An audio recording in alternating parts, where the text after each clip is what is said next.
Good morning, everybody. Happy Tuesday. Welcome back. Daily Profit Plan. Let's get started. Good day yesterday. Had a full winner on Daily Profit Play. Have a pending order running for waterfall income.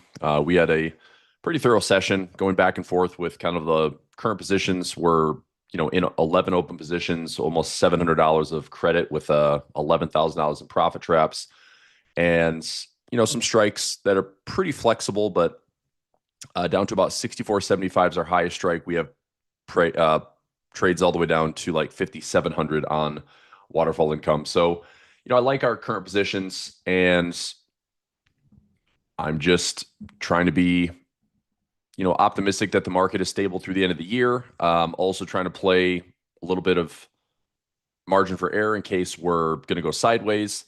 I look back the last couple of years. I mean, 2024 Santa rally was not really a thing. The Fed kind of squashed that in their December rate decision. This was December 18th in 2024. We had a big single day sell off. We had a peak to trough of about 5 to 6% right in here.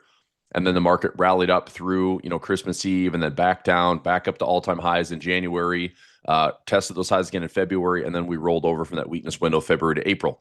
So could we be staring at something similar for 2025? Maybe. You go back to 2023, we actually had a pretty reasonable correction from July into October. This actually took, several months to play out. Peak to trough, I think, was about 10%. So there's a 10.9% correction in the S&P back in July to October 2023. Once we had that bottom in October, market did a pretty good job of rallying hard into the end of the year. This is late October into, Thanksgiving into Christmas.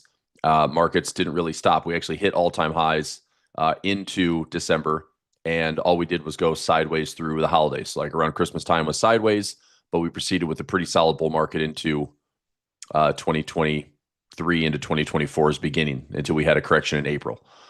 So, obviously every year can be different. 2022, do we have a holiday rally? Kind of, but the market was down 10 months from, January to October until we finally stabilized in November, December. But it was sideways. Here's November, here's December, ups and downs. So, I mean, we've had 3 years of sideways price action going in through November, December. So to me, it's, it just gives me a little bit of caution that I'm just not going to assume that this market is going to rally to all-time highs with some momentum. What I'm looking at is, if we are lucky, that little recovery we saw last week through Thanksgiving to take out that Nvidia sell-off candle. That's what I'm calling it, from that 1120 candle is, we're here. We don't really do much damage to the downside, and we just kind of, float around sideways, little ups, little downs. Maybe great for 0-day trading, maybe great for daily profit play, maybe great for a couple of good double ups, follow some, near-term gamma, stuff like that. But just take some, responsible trades, nothing crazy, and make sure we have some good portfolio protection. And, we're kind of braced for any surprises, but also I just have a little bit lighter expectations on thinking the market's going to just blast through 7,000. We're within 2% of all-time highs, right? So despite sentiment being so negative, we're still within a couple percent of all-time highs. I get it. The sentiment is pretty much a sign of the K-shaped economy. But I mean, everything's still pretty stable. The AI narrative is still a go. The government is supporting it. There's big spending in the background for the fiscal policy side. We have a Fed that's going to play ball. The Fed could shake things up a little bit, because the cut that is likely going to happen in December might come with a hawkish tone. Good, bad, and different. I don't know what's going to happen. So I went back and forth quite a bit yesterday in waterfall income, discussing, if it's Fed with a hawkish tone, it could be Jerome Powell's like last real impactful meeting. They cut rates. Does that pacify the markets or satisfy the markets? Maybe. Do the markets, have more concerns that the Fed's not going to be accommodative enough going into 2026? Maybe. One thing that I'm, watching in the background is the fact that yields aren't going down. Okay. They're not going up. They're not going up aggressively, but they're not going down. So it is pretty baffling that over a 40-year trend of the Fed and yields, that we have seen the exact opposite occur. This is when we cut in 2024, yields went up. This is what we cut in 2025. Yields have gone nowhere, right? So we're not seeing the trend. I mean, if you think about it, the Fed has cut. Um, if we cut in December, that's going to be 1.75% off the short end of the curve to be less restrictive. But our yields are equally as restrictive, if not more so, when we started cutting. So that is kind of backwards. Um, we'll see how this plays out. I mean, again, it's not like the fact that maybe yields be a little bit higher or a little bit lower. What gets really disruptive into the liquidity of the markets is when it happens fast. So aggressive rate of change will throw the markets off a little bit, increase volatility. If yields go up a little bit, it's still unpleasant. If yields start to go back down, we're not below Liberation Day lows. We're not below those 2024 lows. This in the background is kind of my traders market for 2026. We just have yields that stay sticky, but market stable, economy is resilient. Maybe there's some U.S. Stability, but non-U.S. could perform pretty well. I mentioned that yesterday in a video I did on Telegram. If you had a chance to check it out. So I posted this video just after the close, watching a couple key levels, which to me is the October 10th and November 20th candle lows. Watching the 200-day moving average on everything. So watching the S&P, watching the NASDAQ, the Dow, the Russell. So that 200-day moving average, and then looking at previous all-time highs. If we're going to have any type of correction, those are levels I would see offering some decent support. Okay, a lot of news is also coming in the next couple of weeks, right? A lot of news coming in the next couple of weeks. ADP non-farm is this week. We have core PC this week. We have PMI numbers this week.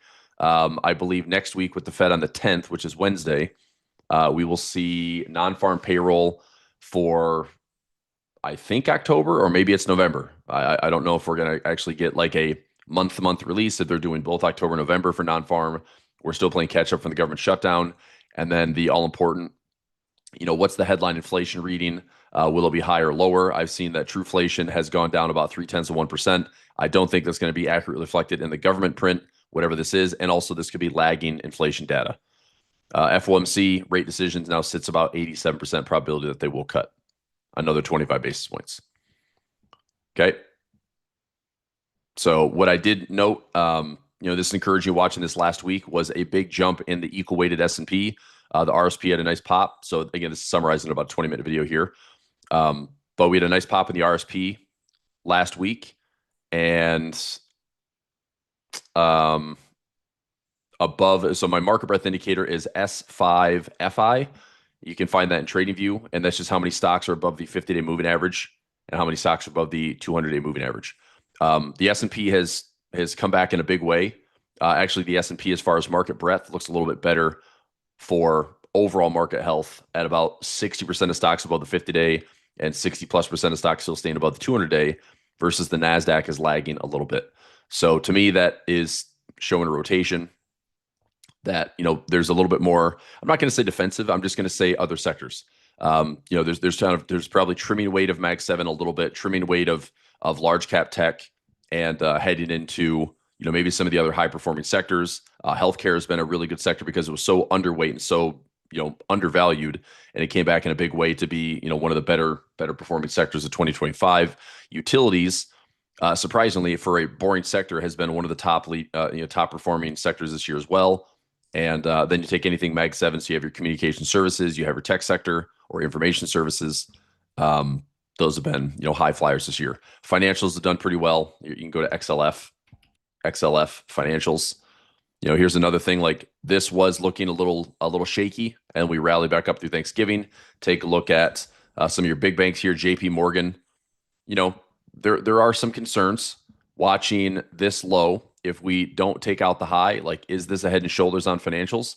Maybe, but we should see, through rate cuts and through a little bit of a easing of monetary policy, and possibly even restricting some of the reserve requirements for major investment banks. I mean, JP Morgan's huge. It's like one of the biggest banks in the world. And technically, from this low to this high, could we have a corrective pullback? Absolutely, we could. But that would also be the signs of strain. If this does break these lows, then yeah, a correction would probably mean like a little bit wider spreads in the market, a little bit more volatility in the market. But if we are consolidating or maybe just reclaiming new highs, like off we go. So if you're watching, JP Morgan, Goldman Sachs, things like that, I mean, when these are sitting at or near all-time highs, I don't think that the market is going to roll over. Now, if we break these lows, then yeah, I have concerns. If we break Goldman Sachs, 750 or 740 lows, we have concerns. Is it a correction? Sure, but as a financial stock has corrections with a, let's say, beta of 1.52, it's like that's a little bit more volatile than the S&P, right? So if this corrects from, highs at 840 down to about 650 or so, here's previous resistance at 675. I mean, that's a reasonable correction, right? If that's down 20%, could the S&P be down 10? Yeah, you know. So anyway, a lot of price action, and I think we just plan for the best, prepare for the worst. I'm not bearish. I think if anything, you have to expect that the market can throw these like 3 to 5% corrections at us. It's been happening in single day moves, which is kind of crazy. What we're trying to do is avoid days like that getting beat up, and we never know when they're going to happen. Never know. So, anywho, let's see, Bodine, what's that say? A lot of State Street Index ETFs splitting December 5th. If that matters, XLK splitting in what way? They're not splitting into more sectors, are they? Are they reweighting them?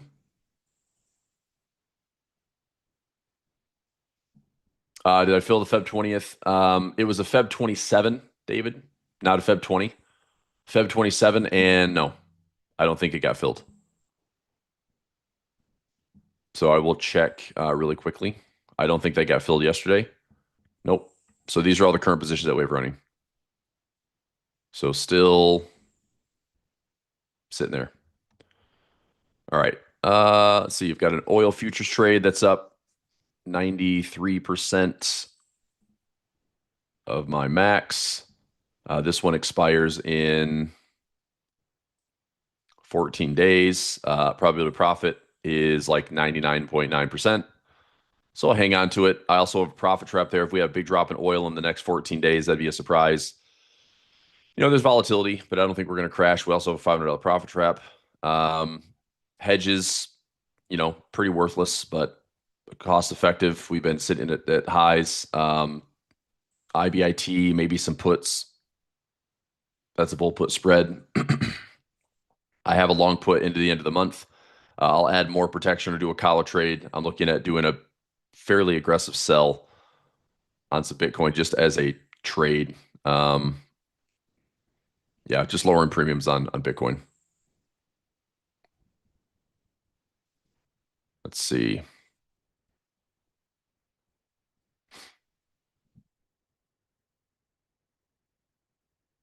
I'll keep an eye on those. All right, let's do a little top down. Let's get our plan for the day. VIX. Let me pull up my other workspace here. And also, I did some some testing over the weekend. I've been mentioning this before. Let me see if I can find my.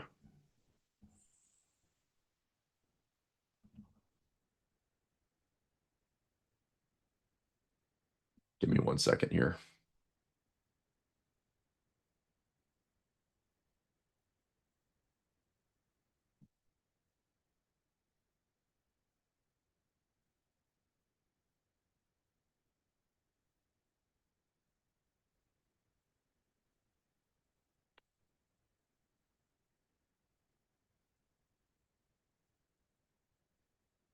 Okay.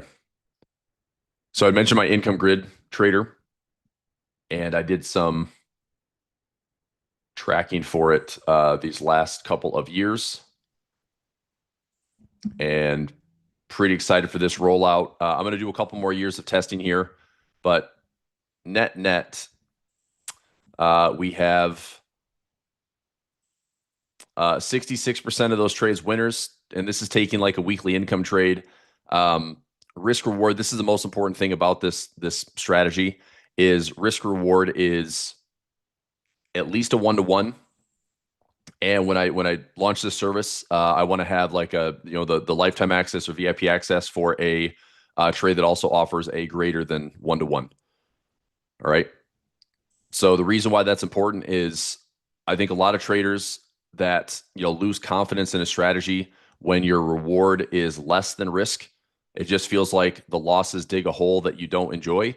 Um, I've been there. I know the feeling. And when you're wanting to make as much money when you win, when you lose, right? It's like I don't want to lose big ever.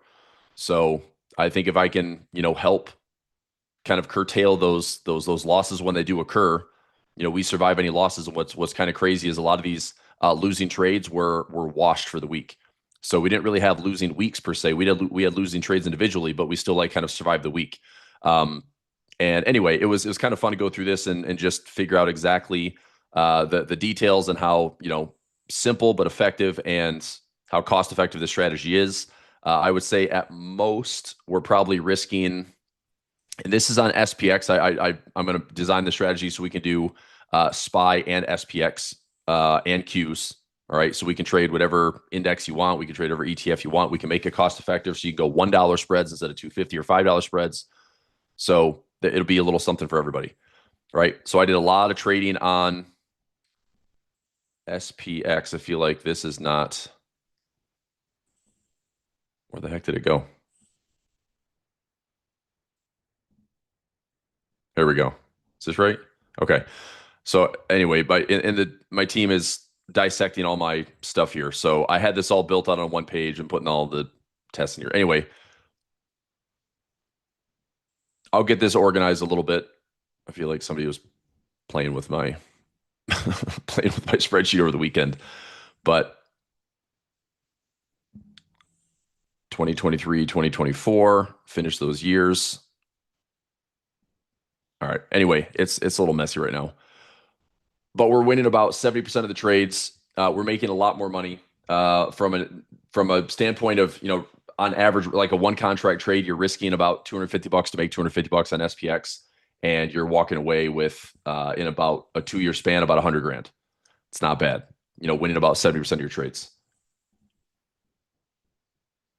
So anyway, more to come on this. I'm working on the visuals and the aesthetics of what I want my income grid trader tool to look like, and having the trade availability based on what buy zone or sell zone we're in. We're back in a bullish environment right now based on my macro trend.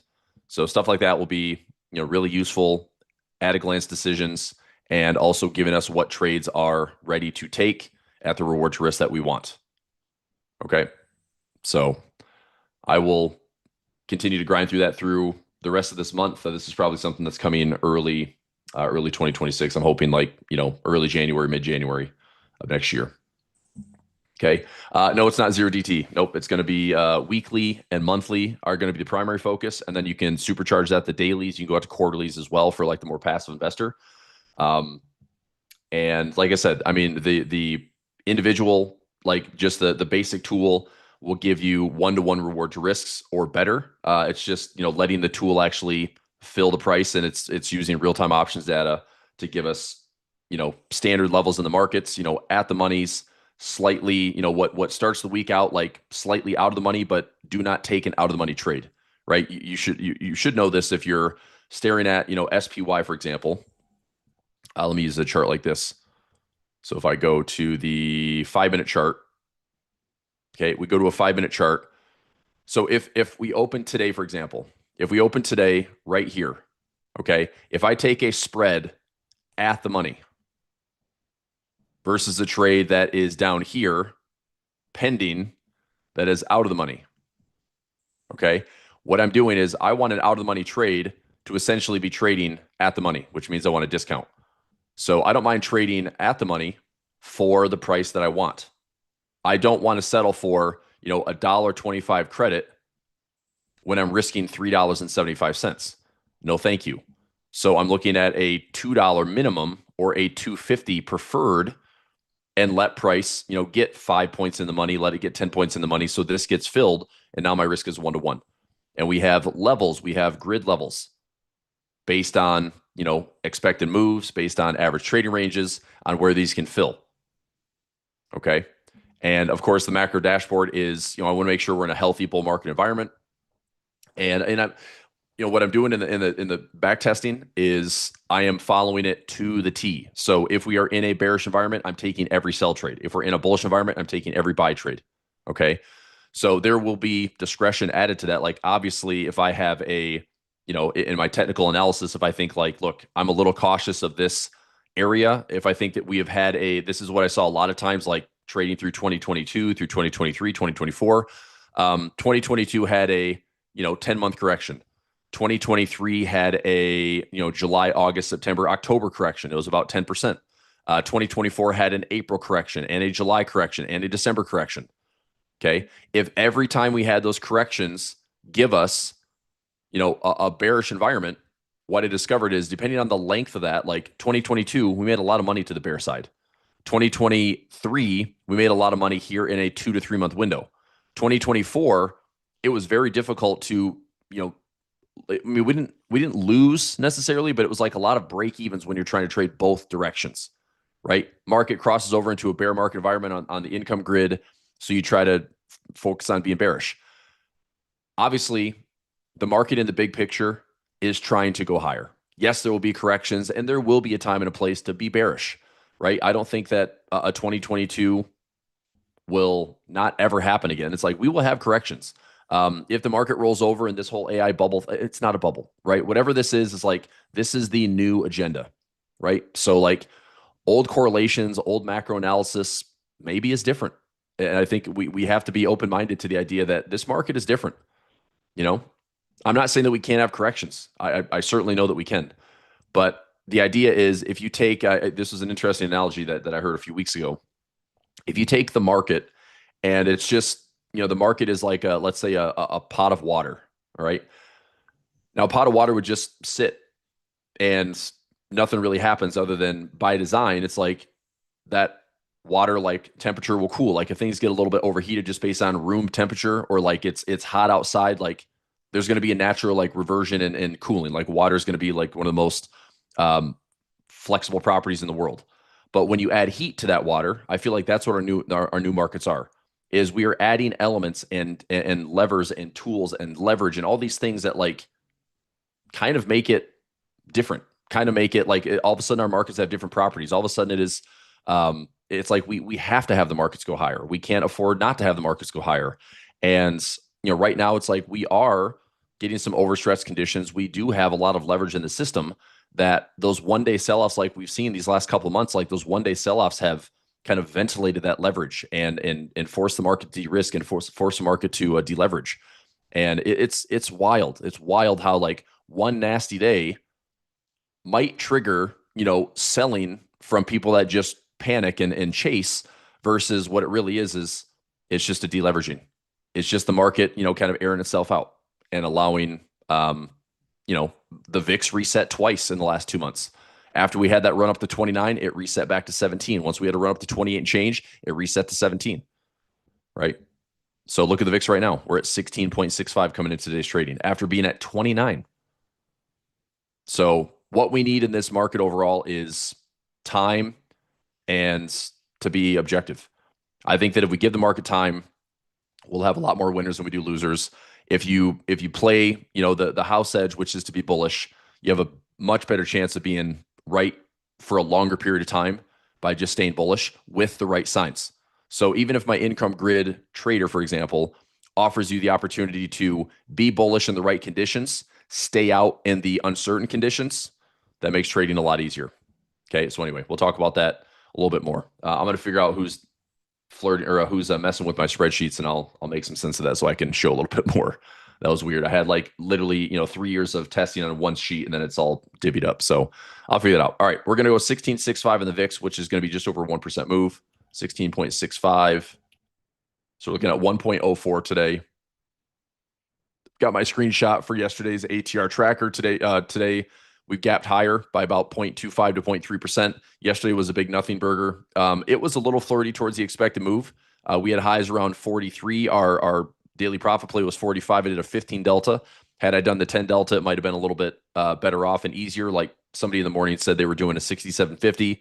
That really, was somewhat tested, but 7 points late in the day and then a quick drop made that a very, very easy winner. So I rode this out for a full win yesterday. Ended up grabbing 80 cents net profit because I had a 20-cent debit above this just to be safe. So I sacrificed that 20 cents and ended up grabbing 80 on the daily profit play. So here we are for today. Let's get some gamma. We do have a pretty big level. We're in positive gamma right now, above 68.20. Biggest level would be back up to the highs around 49 to 50. 68.50, you can see that gamma to the upside. Okay, so if I'm selling calls, I want to make sure my calls are above 50. Plus or minus on the day, we should be looking at, let's go SPX here. We're looking at a plus minus 26. So if I can sell call side, above 50 is good. So 70, 75. See what that looks like. That would be about 35 points higher. And put side. See if this will fill. I'm going to go. That's an 11 delta.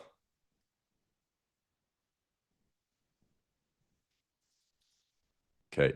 So 35 points plus minus 26. VIX at 16. I'll keep an eye on the VIX today, obviously. All right, let's see if this one fills for $1. It's trading at 90 cents credit right now. A little bit of direction would help us get filled. What?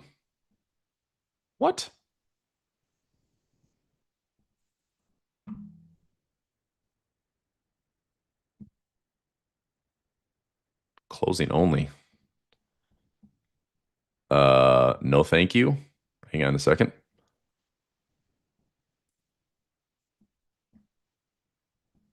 I might have to make a quick call to the trading desk because that's not right.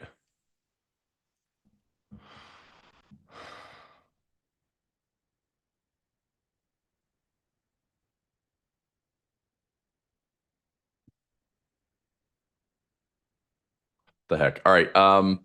Blake, can you hop on here for maybe 2 to 5 minutes? If I've got an account that's set to closing only, that's gonna piss me off. So let me contact Tasty Trade.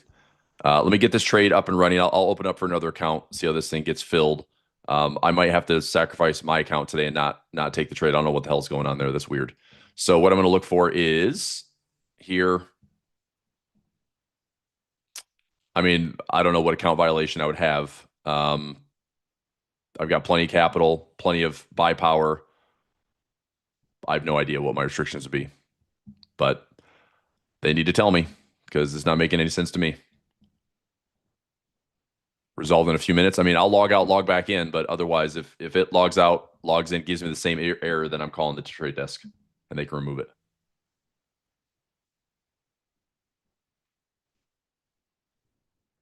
All right, let me see that if that works.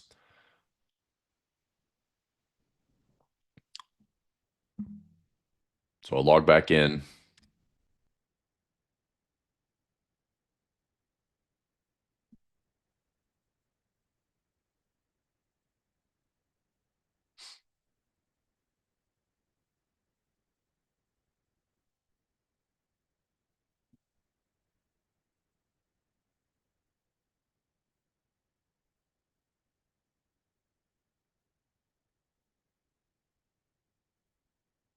And now this thing's, I hate it when it does that. All right, so here are the legs I'm looking for. I'm looking for the 68.70 on the call side, and hopefully my put side can be below 6,800. That'd be a nice little center point. See if I can get filled for $1 on a 5 wide. So if you're with me in daily profit play, that's what I'm looking for. 68.70 is what I saw as like a 10-11 delta. Probably match that on the put side as long as we're below. It's going to be probably low 6,800s. If I can get lower than that, great. But likely we're getting some gamma pull up towards like 45 to 50 today. If we're above 68.20 positive gamma, we're likely leaking up towards 68.50.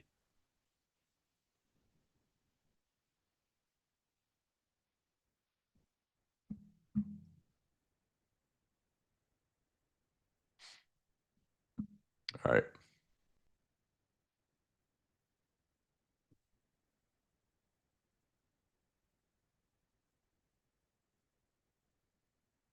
Expect a low and high. So VIX is at 1672. we can make that calculation. So it's a little bit higher VIX. I'm just going to go 16.75 VIX, which is just over 1%. So at a 105, 1.05. So I can take the gap open, go about 1.05 up.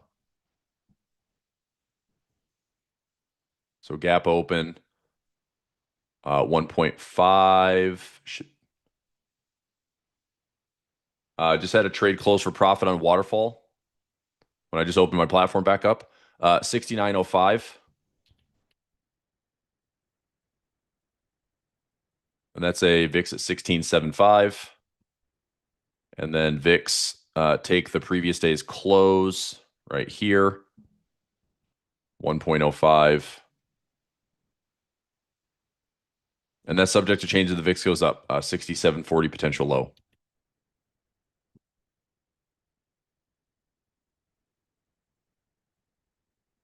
Okay, so keep an eye on that. Bring this back over.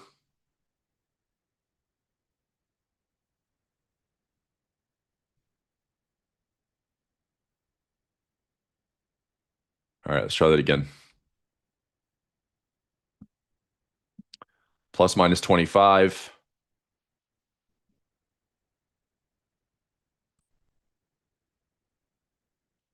Looking at right now we've got a 75 by 80 and 95. I mean, I like this below. There's a 12 delta. I'm going to take this trade here for $1 or $1.05. Looks like probably $1 gets filled. You've got to be effing kidding me. All right, I'll take the trade. Account said, "What the F, dude?" All right. Dude, I can't take any trades. You're all set to closing only. This is some BS. So, Blake, if you wouldn't mind popping on here, dude, I need to call the trade desk at Tasty. I don't know what the hell they're doing to me. So, can you pop on for, actually, you're in two shows right now. Fudge. All right, well, you can listen to the phone call then. How's that? Let me call Tasty right now.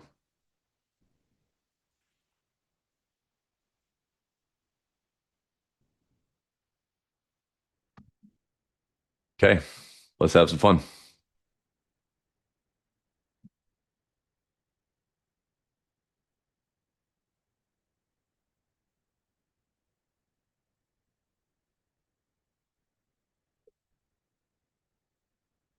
Welcome to Tasty Trade. Please listen closely to our new phone menu. I hear that.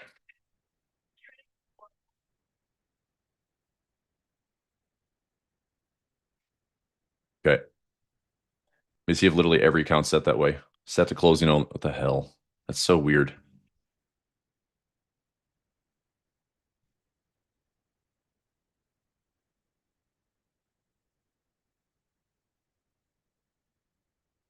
Some sweet music though, huh?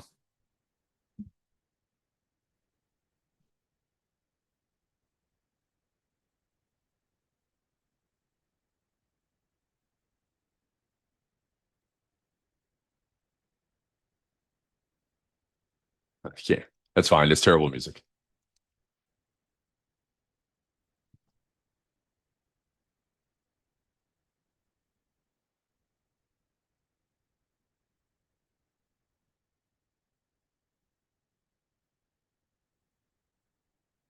I'm actually going to mute myself for this phone call, so I've got to give out some personal info to log into my advisor platform. So once they come on, I'll mute myself.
All right, we're back.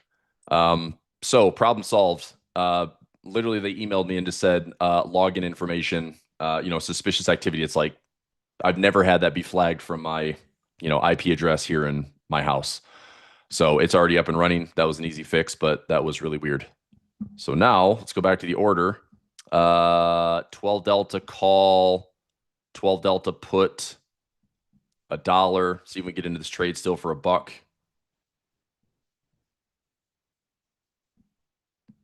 Let's see. It's kind of hanging out. 12 Delta looks pretty good for Delta neutral.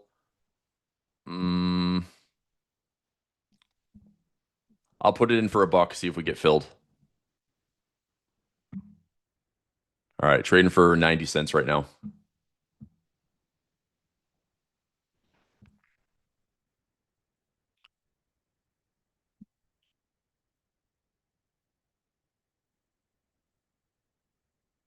Okay, if I don't get it's getting close to getting filled. So like I said, with the gamma this morning at 68.50, I'm trying to go slightly above that. Otherwise, I mean, I want to be delta neutral. That's why I'm keeping the trade, where it is. So if I wanted to increase those deltas slightly, 70 by 75 would be a 14 delta. And maybe this 95.90. And that's over $1. I'll let it run. I'll let it marinate. Just let it sit for $1. Okay, let me throw it in Telegram. So it's a 68.75 by 80 on the call side. I'll throw it in Telegram for members.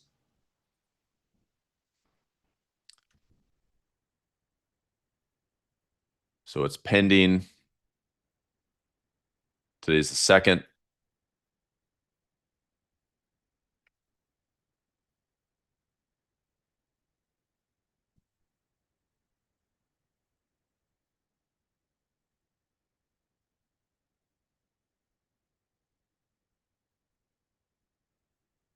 All right, pending order. Trading at 90 cents right now, mid price. Let me look at the deltas again. So the 75 by 80 is a 10 delta. If I went 70 by 75, that is a slightly higher delta. That's a 14. Let me see if I can sneak in like the 85 by 80.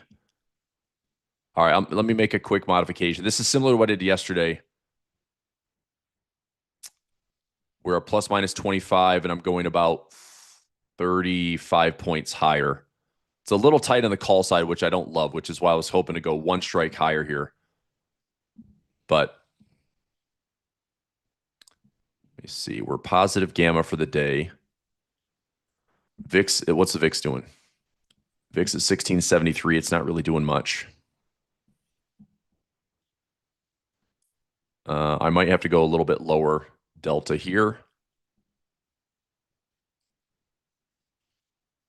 All right, let me see if I can get filled for $1, and I'll make a modification here. Let's try $1 on this trade.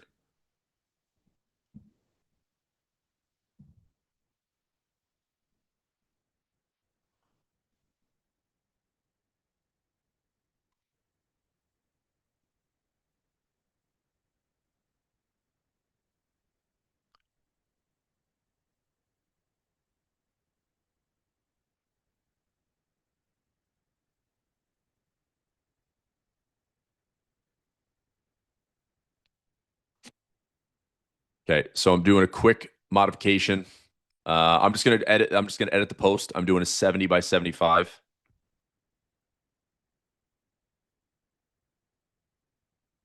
And it's a 85 by 80.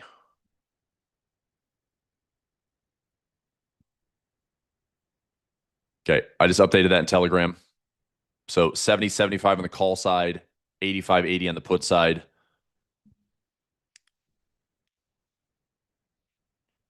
Trading for 97 cents right now. I hate to say I'm going to accept 95, but its mid price is right around $1. Let me get some real-time gamma. We might have some direction coming to the downside this morning, just a little bit to maybe gap fill. Positive, negative gamma also watching that level. 68.20 is my positive, negative gamma pivot point.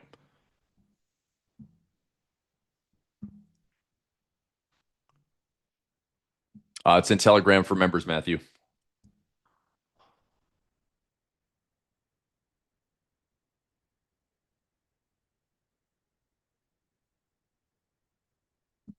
Okay.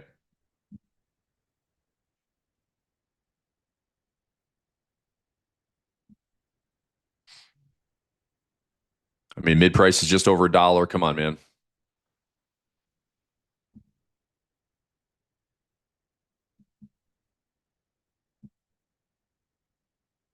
Let's float some real time gamma.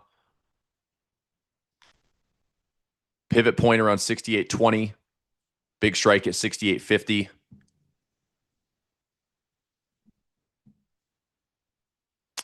Son of a biscuit. 70.75.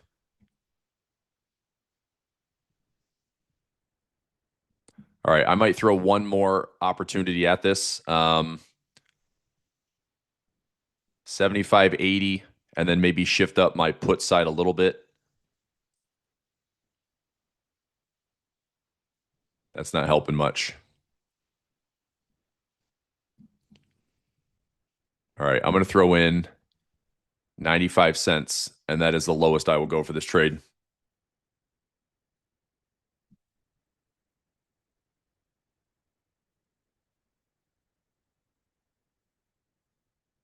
Come on.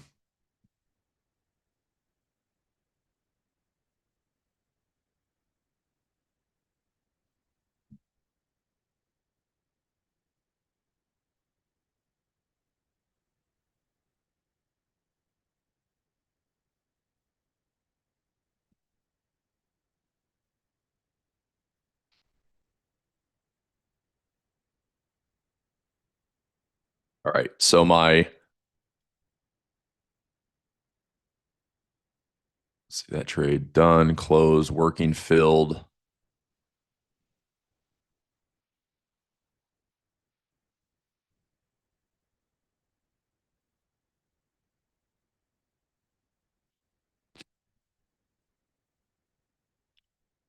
Crikey.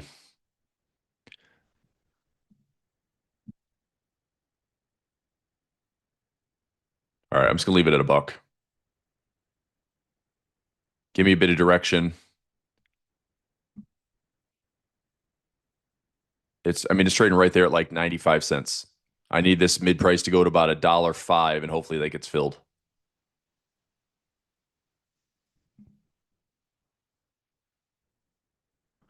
So, directionally, if we fall a little bit down towards this positive negative gamma pivot, look for a bounce around 68.20 and then possibly make a run back up towards 68.50. Plus minus on the day is about 30. I think once we had opening bell, I know I had a mix up with the accounts being closed and only, so I had to get that resolved from Tasty, but we're like a plus or minus 25. So, between current price opened around 30, plus minus 25 or 30, it's like I could see either, this 20 gets hit, this 50 gets hit. I mean, that's a pretty good range trade on the day.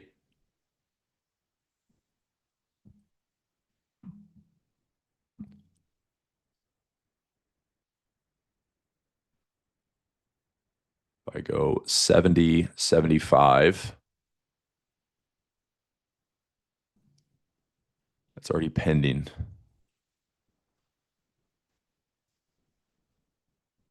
All right, see if I get filled for $1 here.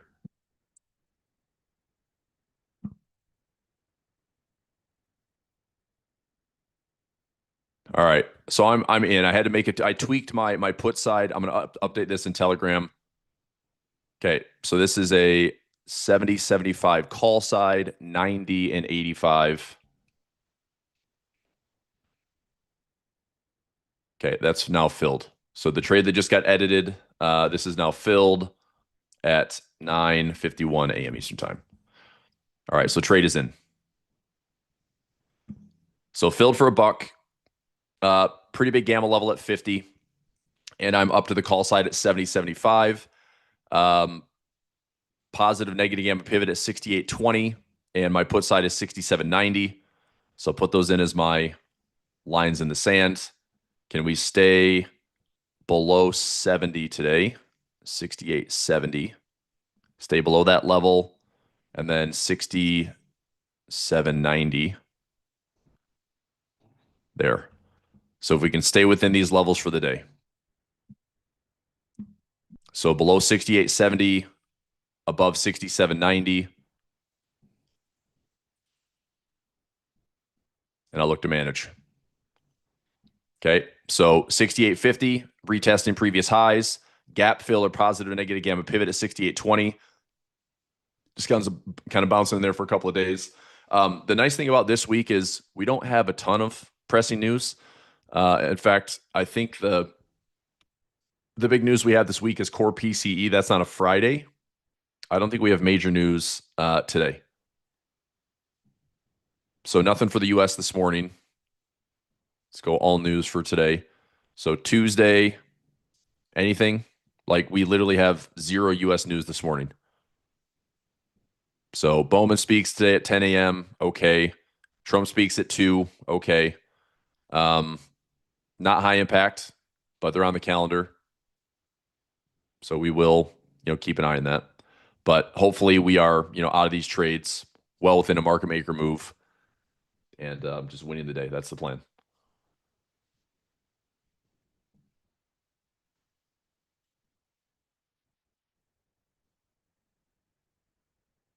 Okay. Matt, if you see the alerts, double check your strikes and make sure it's the proper like sell call, buy call, sell put, buy put. That should be trading for about $1 credit with the alert that was posted.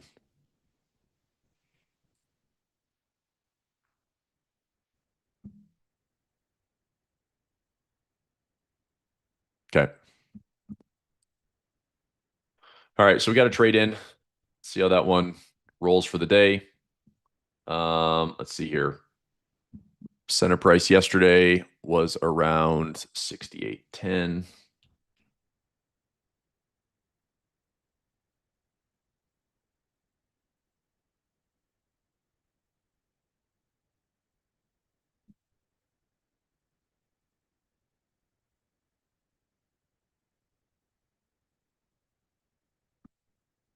All right, I'm adding this to the tracker.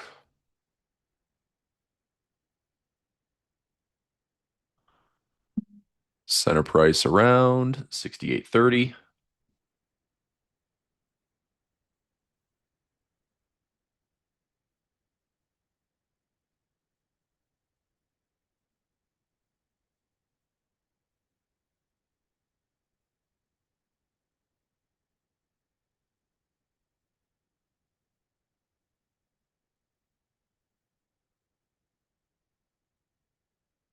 Okay.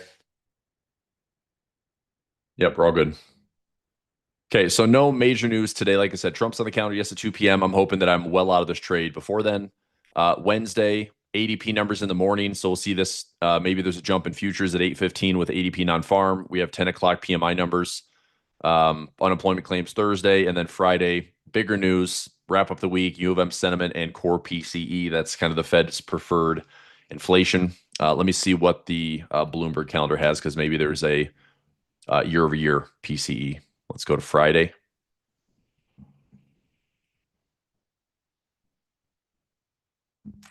I'm still looking at a pretty decent gamma, two spots. So 68.20 seems gettable today, and 68.50 seems gettable today. So if you want, and what I don't know is how long it takes to hit either one and how they kind of stick at either spot through the day. But a butterfly spread, double up style, that would be like my double up service. If we can get to 68.50, that's also coming back up to fill that gap today. We're in positive gamma as long as price stays above 68.20. So maybe a little bit of a gap fill and then trying to make a run to highs, trying to get up to that 68.50 zone today. That wouldn't be a terrible trade for some double up. I might look at a little combination trade and see if we hit either the 2025 zone or the 50. Let's go to the news on Friday. So U.S. news, I'm looking for PCE Friday here, December 5th.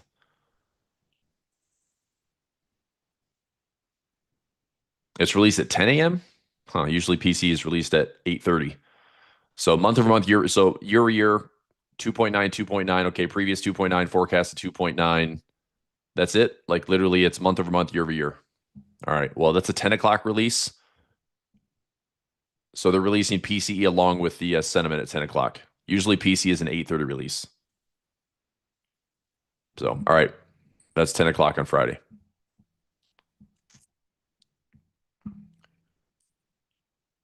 See what a 68, 55, 10 wide, 10 wide. So for a buck 20 risk,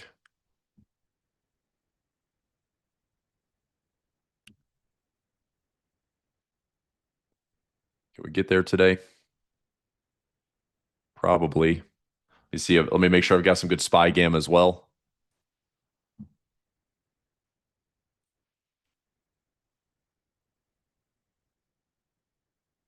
50% ATR.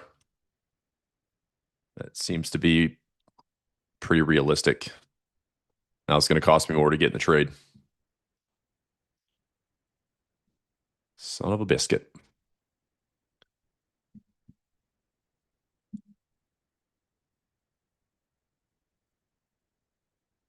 All right. So this isn't a bad trade for it. It'd be a double up. I don't know how much profit this trade would offer because it might happen early enough in the morning that if you can turn $1.20 risk into like a $50 to $100 profit, by getting into the 68.50 zone, that's not a bad trade. But I wouldn't be necessarily trying to hold on to this one for like an all day winner. Yeah, it's already 865.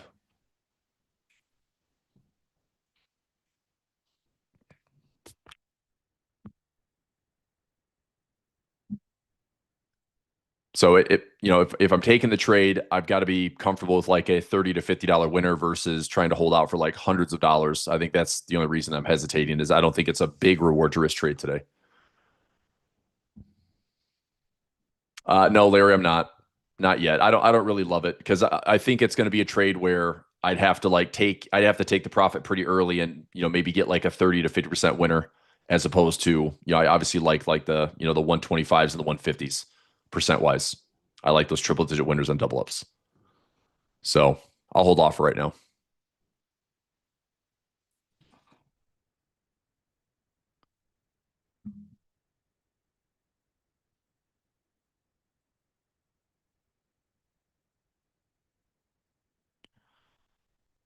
So just on the call fly, if it was buy, sell, buy, going 10 wide, just a call fly, it's a buck. Max risk is $1.25. It's the same as an iron fly.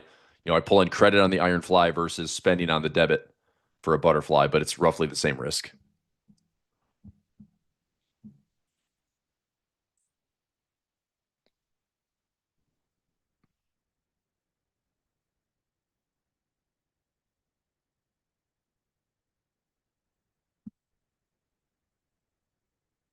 Okay. VIX is still at 16.65.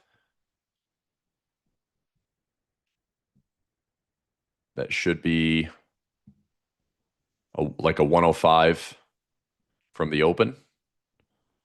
So 1.05 puts me up around 69.05. I'm going to put in a broken wing there at 69.05. 69.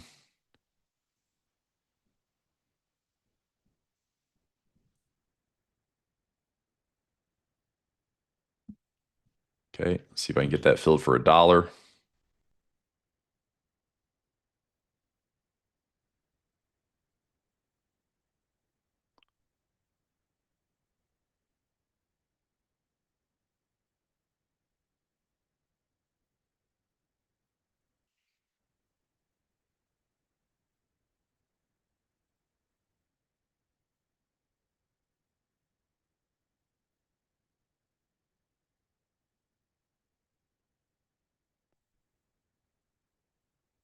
Yep.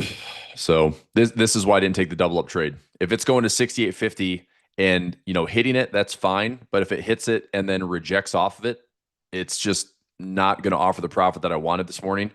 So I don't know. I could see this gamma level, getting tested, getting hit, but not necessarily thrusting higher. So we hit, kind of fill this gap, stumble around, maybe have like another good market maker move for the day, just within like a plus or minus 30 points from the open.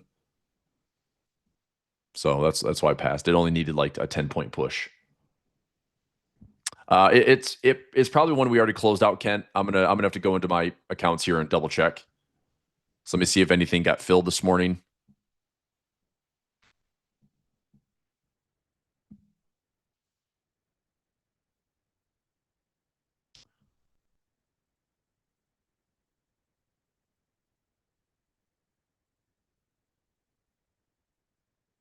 So I should be seeing a debit if I'm correct. Okay, this one here.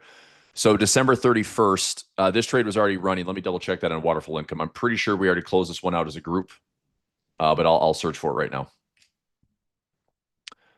That would have been a waterfall income.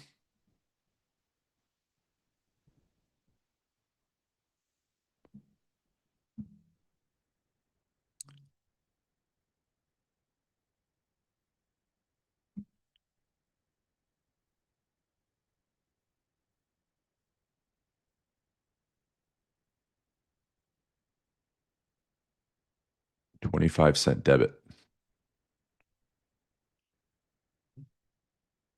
Let me find this one in the tracker. So 6140. So it would have been a December 31st expiration.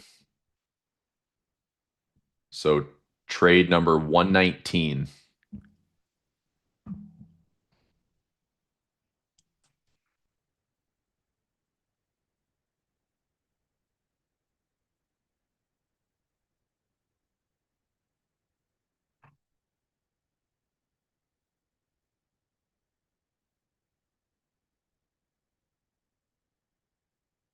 Now the legs aren't even showing up in the summary.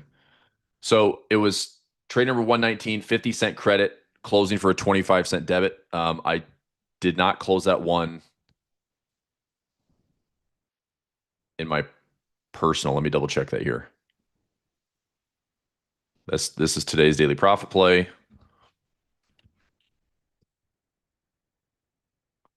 Looking for the 61. So this trade right here, filled for 50 cents, still running. Yeah, no trade yet. I didn't close it. Officially, I'm going to keep it open. Bill says close. Yeah, so if you put in a pending order to close it at 25 cents, it should be filling today. If you didn't, it's no big deal. So do I have a working order on this one? Not yet. Not officially. So if you close it out at the 50%, we talked about that the last few weeks, is if you want to get some buying power back, take these profits. If they're offering over 50+%, they're looking pretty good. So reviewing this, I mean, this one's up 45. Well, it's 45% of max credit.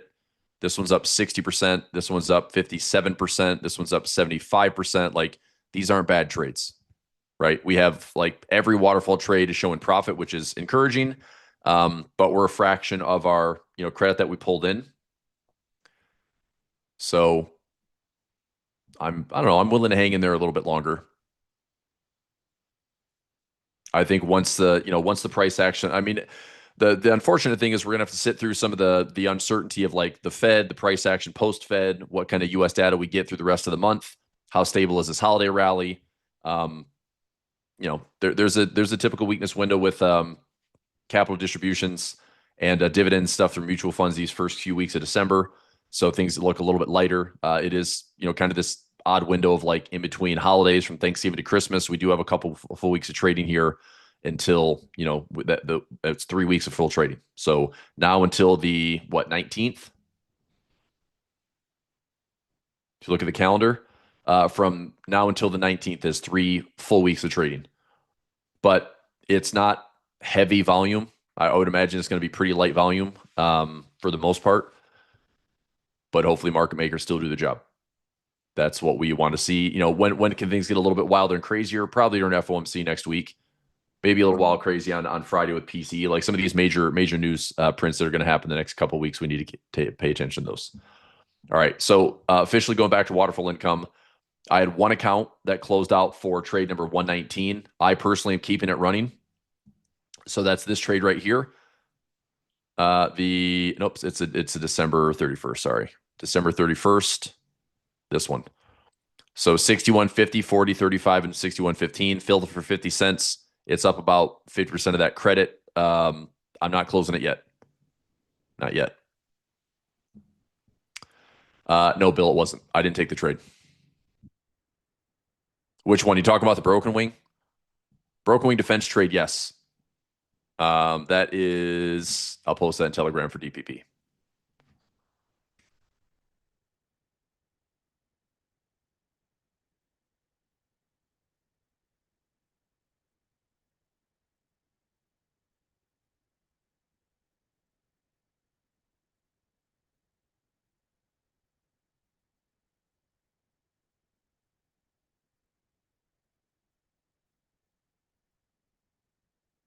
Okay, that's posted.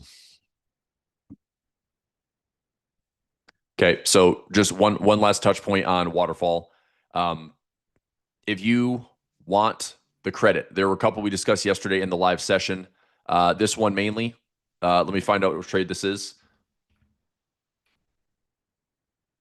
So this trade is the 116 expiration trade number 127, 127.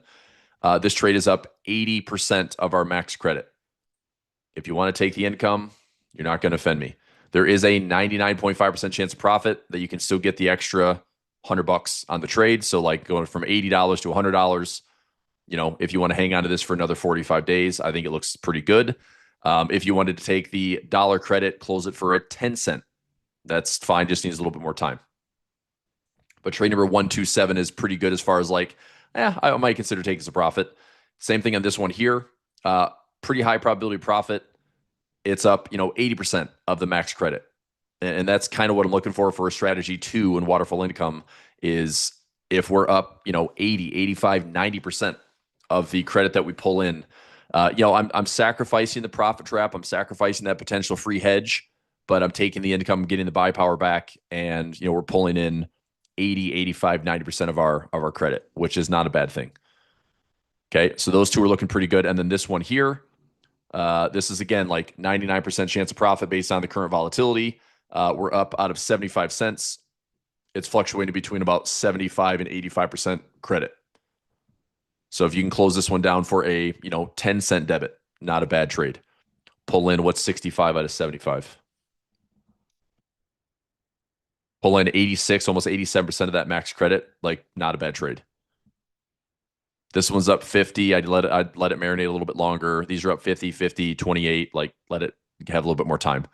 But anything over like 75, 80+% of that credit, if you want the buying power back, you want some easy profits that's right in your fingertips right now, those aren't bad trades to take off. I'm not officially closing those trades out for the tracker or my accounts yet. Not yet.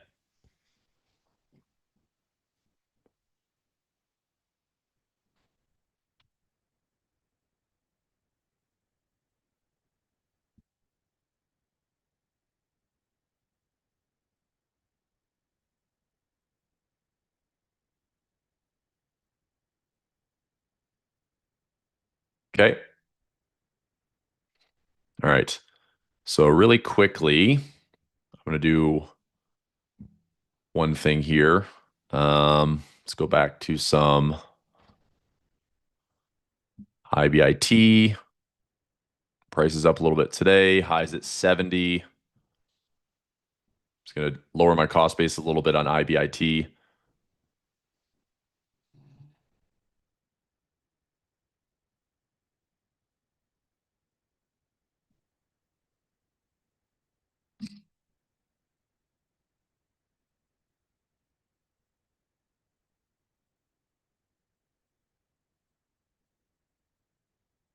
Okay, let's get back here.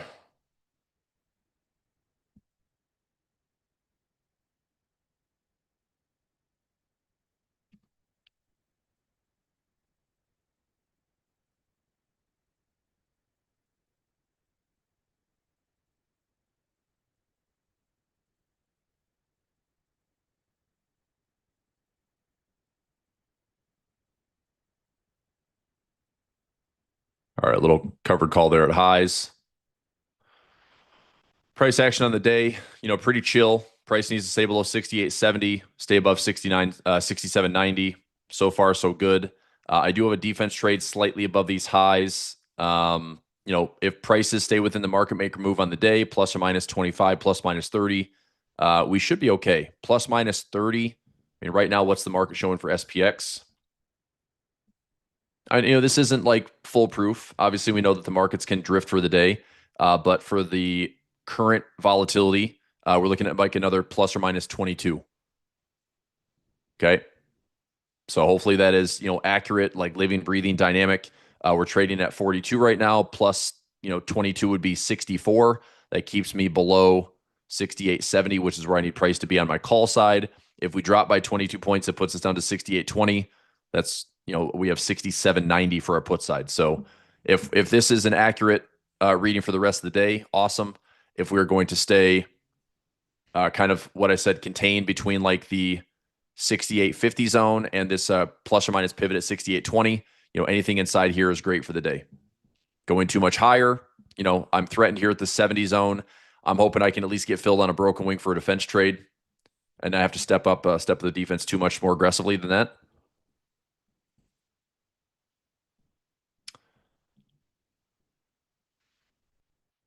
Has it changed? I mean, a little bit, a little bit. I mean, it depends on what you're looking at. This is real time gamma. So what has changed slightly is we've reduced the size of our put gamma, and I think we just increased, like this is like a 29, now it's a 38. So the net gamma on the 68.50 strike has increased a little bit. So to me, what makes this gettable is it's a 50% ATR, which is like that's a gettable ATR almost every single day. It's obviously the largest gamma that I see this morning. So just don't be surprised if we tag it. Now the question is if we tag it and stay higher than that, or do we tag it and then just stay flat? Like I don't know. That's what's to be determined. Okay, TLT is down. Market's not responding. Well, I mean, TLT being down can also be like a risk on, risk off tone as well. TLT is down.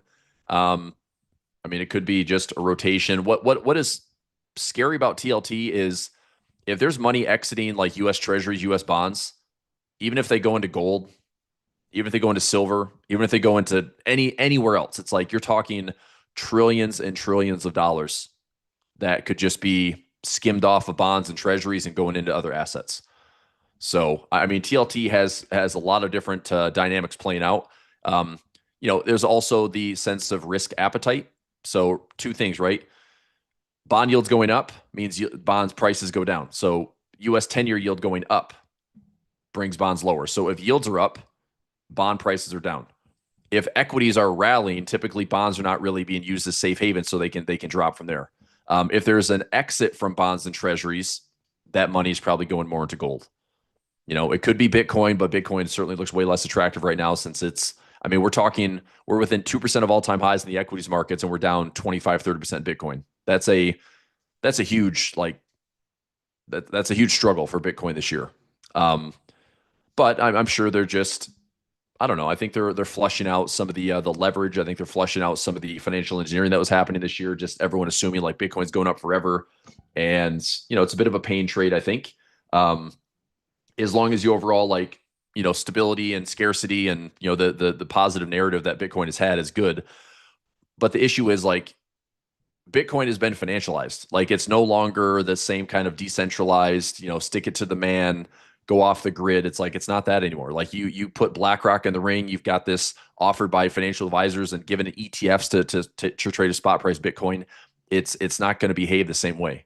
Now it's just like any other financial asset, So anyway, point back to TLT, it's like yields are going up, bond prices go down. That's probably the simplest explanation I have for this morning. Look at your 10-year yield. Yields are up, almost 20 basis points. So I can see TLT dropping just because of that. Right. So TLT has a few dynamics. The opposite of yields, right? So yields up, bonds down. And then if risk appetites come back into the equities market, we could see bonds going down. And if there's a rotation, out of bonds into gold, primarily gold, I would say most investors would go gold as far as safe haven store value versus silver. I personally like a mix of both. I think silver has good potential because it's no longer just an industrial. It's now seen as a strategic metal in addition to industrial. So this AI build out, silver is a part of that. Um, anyway, I like gold and silver as kind of a metals play. Target if we see like 70 cents or lower. So if we're in for $1, see 70 cents or lower, I'd take some profit to be safe.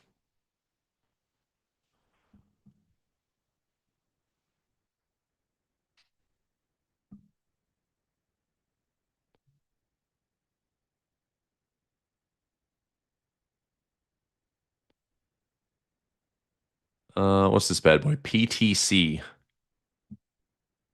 Is this a pinch point trade?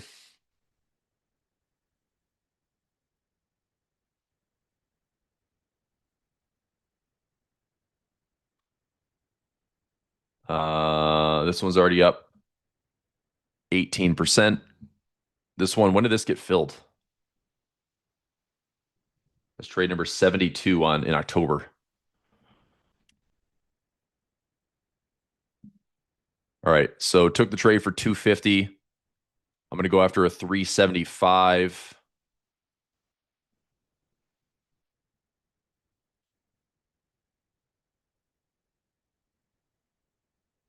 Okay.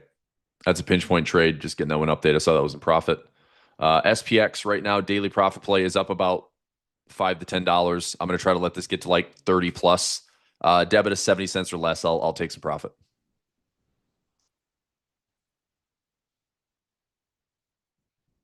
Okay.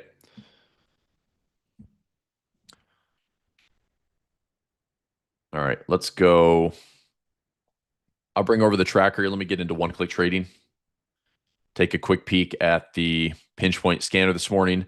So I have to change my schedule for pinch point scanner. I was going to do a masterclass on it today.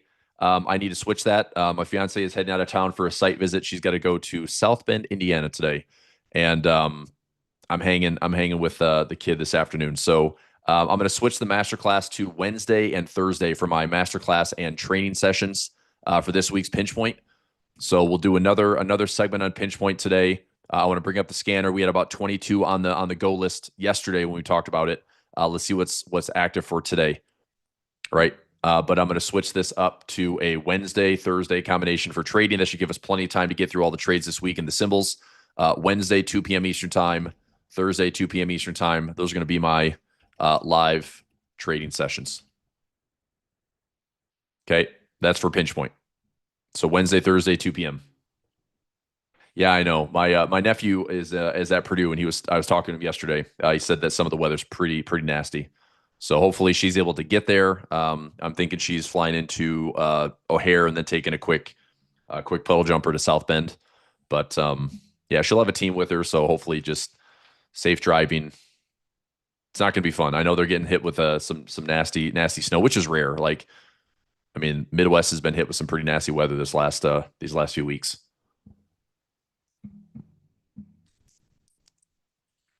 A lot of that. I mean, I didn't realize that South Bend was so close to the Michiana border that you're getting some of that lake effect snow.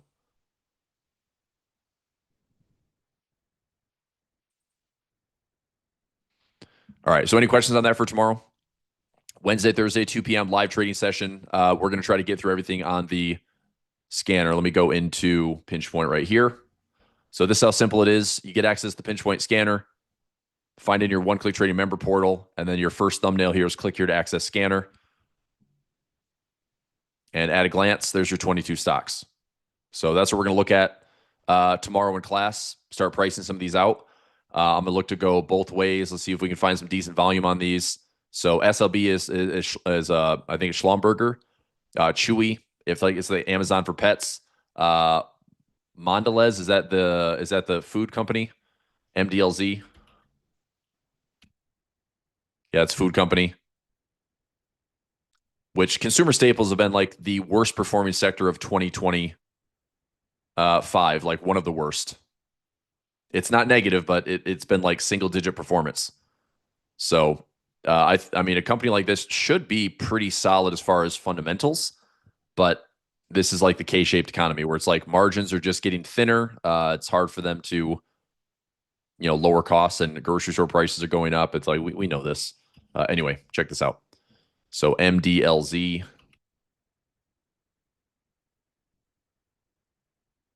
I mean, this is what I like about the stock. It's like it is pretty beat up from a technical standpoint. We've got pretty nice support around $54. Um, I mean, could this go up to $75? We're trading 20 times earnings. Fair market value is, $100+ I mean, in the bigger picture, I mean, what's the dividend on this? 3.5%. Not terrible.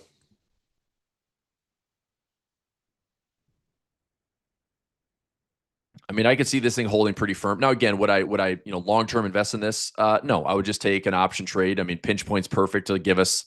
The simple trade for me on pinch point is we don't go too much lower, right?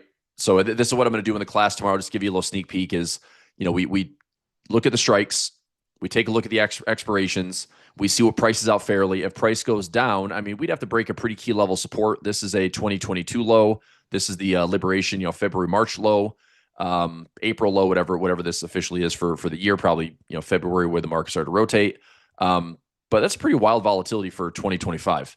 From February to July, I mean, this went from $50 up to $70 and then came right back down. Is it possible we go lower? I mean, of course, we could break and go lower. But depending on the timeline, it's like if I went out to like April, May, question is, are we going to be at, $45 for this stock price, or are we going to be back up to like 65 or 70? I don't know. So we'll price it out.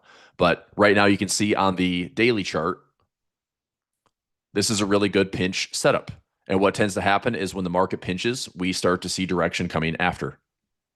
So that pinch, I would like to think that a pinch like this offered bullishness. Another pinch could offer bullishness, but in case the market struggles or falls over, it's like, could this fall lower? Yeah, sure, it could, but we'll price it out. So not only do we use the pinch point scanner to find the trades, but when I run these live trading sessions, I help navigate the expirations, whether I want to go single direction or both directions, and give this trade enough time to let the typical like coiling give us a breakout one way or the other, right?